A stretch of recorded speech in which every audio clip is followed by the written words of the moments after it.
Well, thank you for coming in today. We're here to discuss communication in the workplace. Great, it's a pleasure. How's your day been so far? Yeah, it's been great, thank you.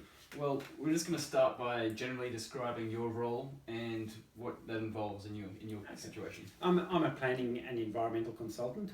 I lead the property and infrastructure sector for a global environmental consultancy, and I have staff across Australia and New Zealand who report through to me. That's very nice.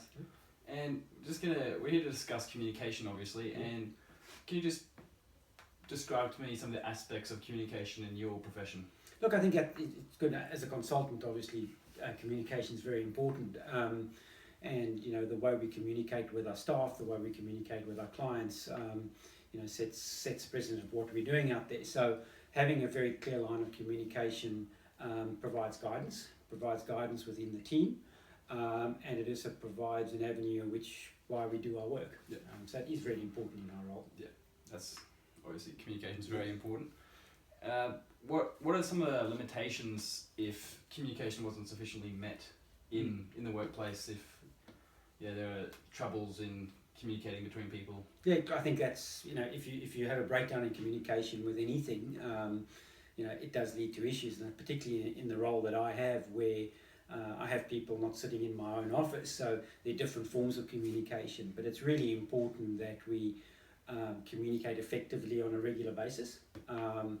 To understand what's important for the business, ensuring that everyone's driving towards that common goal, and also ensuring that everyone understands where we are. And I think one of the issues are if we're not doing that well, that breakdown of communication leads to issues, and if you don't address them very quickly, those small issues can become far bigger.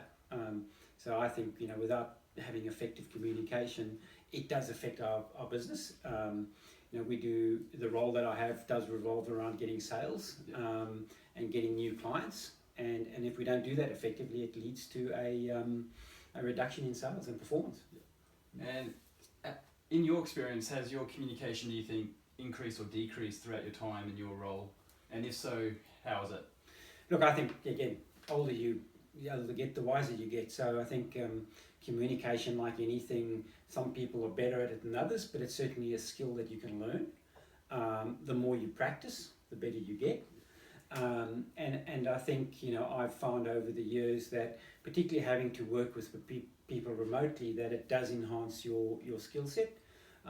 Does it mean we get it right all the time? No.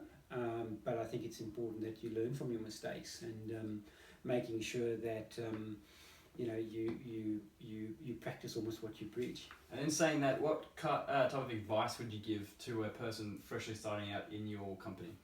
Oh, look, I think one of the key things is getting staff engaged, and the best way you get people engaged is to be able to communicate in a very open manner, making sure that they feel comfortable they can approach you on any matters. And I say communication is 80% listening and 20% talking. So in the role that I have, I spend a lot of time listening to what my staff want, and trying to understand what the issues they are so I can address them. It's not the old style communication of the boss says you have to do something, you do it.